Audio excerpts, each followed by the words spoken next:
వాళ్ళకి ఫ్రీ ఇస్తున్నారు, మాకు సీట్లు లేవు అని చెప్పేసి అరిచి గోల పెడుతున్నారు.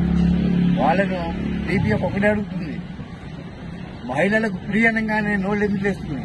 రేట్లు పెరిగినప్పుడు ఎందుకు లేవలేదు? రేట్లు పెంచినప్పుడు కూడా అడగాలి కదా. పెట్రోల్ రేట్లు పెరుగుతున్నాయి, గ్యాస్ రేట్లు పెరుగుతున్నాయి, జీతాలు తగ్గుతున్నాయి, ఉద్యోగాలు లేవు, ప్రభుత్వ సంస్థలు అమ్మేస్తున్నారు. అప్పుడు ఎక్కడ పోయాయి మీ గొంతులు? కేవలం మహిళలకు ఫ్రీ అనగానే వాళ్ళ మీద ఆక్రోశం, వాళ్ళ మీద కోపం అనేది వస్తుంది. అయినా వాళ్ళ జేబుల్లో నుంచి ఏమైనా ఇస్తున్నారా? ప్రభుత్వం ఇస్తుంది.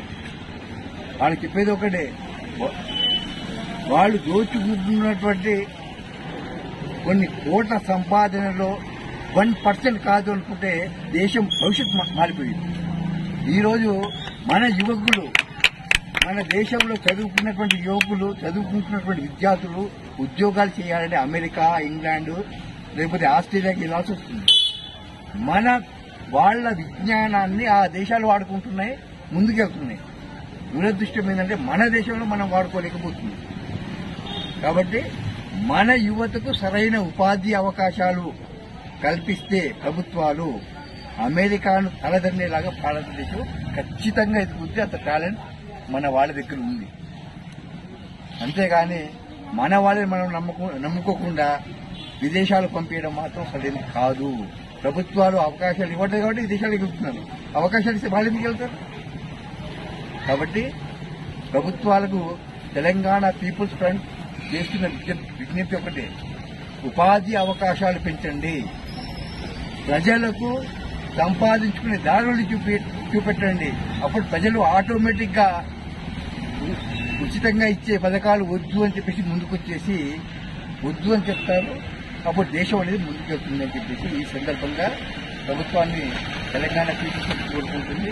అలాగే మీరందరూ ఇక్కడ వచ్చారు, ఈరోజు సెలవులు అయినా మీరు ఇంట్లోకి రావడం, ఈ కార్యక్రమానికి రావడం చాలా అభినందించదగ్గ విషయం. మీరు కూడా సమాజంలో ఉన్నతమైనటువంటి వ్యక్తులుగా ఎదగాలి. ఎంతో మంది పుడతా ఉంటారు, ఎంతో మంది చనిపోతూ ఉంటారు, కానీ వేళ్ల మీద లెక్కించుకోదగ్గ మహనీయుల్ని మాత్రమే మనం స్మరించుకుంటాం. అటువంటి వాళ్ళలో స్వామి వివేకానంద. పక్కనే మరో మహాపురుషుడు ఉన్నాడు, శివాజీ, ఛత్రపతి శివాజీ. ఆయన కూడా మత ఉద్ధారకుడు అంటారు. చాలా మంది తెలియని విషయం ఏంటంటే శివాజీ సైన్యంలో సర్వ సైన్యాధ్యక్షుడు ముస్లిం. 70% సైన్యం ముస్లిం. ఆయన కట్టర్ హిందూ కాదు, కట్టర్ మానవతావాది.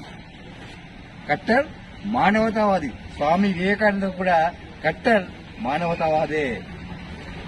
అలాగే అక్బర్ ఒక ముస్లిం రాజు, ఆయన సర్వసైన్యాధ్యక్షుడు ఒక హిందూ. ఆయన సైన్యంలో 70% హిందువులే. అక్బర్ ముస్లిం మతోన్మాదాన్ని ప్రేరేపించడానికి అక్కడ అవకాశమే లేదు. ఆయన కోసం ప్రాణాలు ఇచ్చింది కూడా హిందువులే. శివాజీ కోసం ప్రాణాలు ఇచ్చింది ముస్లింలు. కాబట్టి ఇక్కడ మతం అనేది కేవలం చిచ్చు పెట్టడానికి మాత్రమే కొంతమంది మూర్ఖులు ఉపయోగిస్తున్నారు. దాన్ని తెలంగాణ పీపుల్స్ తిప్పుకొడుతుంది. ప్రజలందరూ కలిసిమెలిసి సహోదరులాగా ఉండాలని చెప్పేసి తెలంగాణ పీపుల్స్ కోరుకుంటుంది. టీపీఎఫ్ ఇచ్చే పిలుపు ఒకటే, హిందుస్థాన్ కే 4 సిపాయి, హిందూ, ముస్లిం, సిక్, ఇసాయి. భారతదేశానికి 4 స్తంభాలు లాంటి వాళ్ళు హిందువులు, ముస్లింలు, క్రైస్తవులు, సిక్కులు. కాబట్టి మనం అందరం కలిసిమెలిసి ఉండాలి.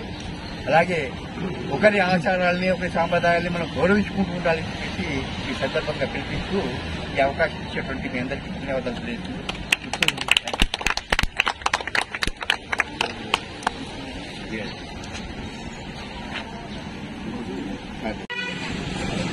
దేశానికి స్వాతంత్రం రావడానికి ఒక ప్రథముడు అయినటువంటి మన స్వామి వివేకానంద గారు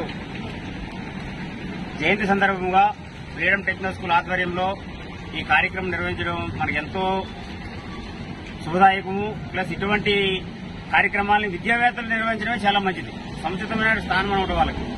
ఇప్పుడు మాలాంటి వాళ్ళు చేయడం కాదు, ఇటువంటి కార్యక్రమాన్ని చేయడం అన్నది ఫ్రీడమ్ టెక్నో స్కూల్ వారికి ధన్యవాదాలు తెలియజేస్తూ, అదేవిధంగా ఈ కార్యక్రమానికి మన పెద్దలు రెడ్డి గారు, అదేవిధంగా వ్యవస్థాపకులు పులి యాదగిరి గారు రావడం, ఈ కార్యక్రమాన్ని ఇదే విధంగా ప్రతి సంవత్సరం కంటిన్యూ చేయడము, పిల్లలకు కూడా ఈ విషయంలో వివేకానంద గారు అంటే ఎవరు, వారి జన్మస్థానం ఏంది, వారి మరణస్థానం ఏంది, ఇవన్నీ తెలియపరిచే విధంగా ప్రతి స్కూల్ వాళ్ళు కూడా ఇదే విధంగా తయారైతే పిల్లలకు కూడా తెలియపరిస్తే చాలా బాగుంటుందని మా యొక్క విజ్ఞప్తి చేస్తూ ఈ అవకాశం ఇచ్చినటువంటి పురాణ్ గారికి ఫ్రీడమ్ టెక్నికల్ స్కూల్ తరఫున, మా శ్రీరామ్ నగర్ మరియు ఎన్టీఆర్ నగర్ తరఫున మరి ప్రత్యేక ధన్యవాదాలు తెలియజేస్తూ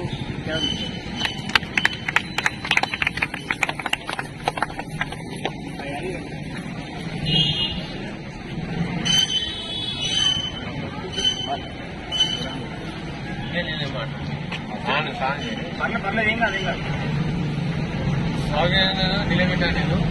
ఎందుకంటే మన ప్రతి ఒక్క పిల్లలు వాళ్ళ భవిష్యత్తు ఆయన ఆధారంగా తీసుకొని ఆయన బాటలో నడవాలని నా విజ్ఞప్తి. ఆయన చాలా పెద్ద గొప్ప మనిషి ఆయన. ఎందుకంటే 21 ఏళ్ల అప్పుడు ఆయన దేవుడు ఎక్కడ ఉన్నాడు అనేది ఆయన కనుక్కుందామని ఆలోచించాడు. కాబట్టి ఆయనకు దొరకలే, అంత చిక్కలే.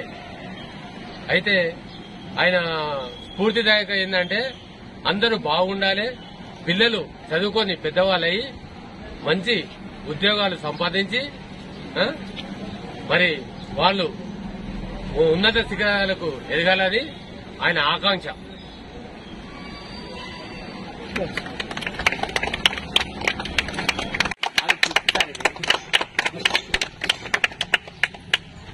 ఈ కార్యక్రమాలు చేయడం మాకు చాలా ఆనందదాయకమైన విషయం. చెప్తాను, నేను వేస్తా సార్. అలాగే సీతం గారికి ధన్యవాదాలు ప్రత్యేకంగా.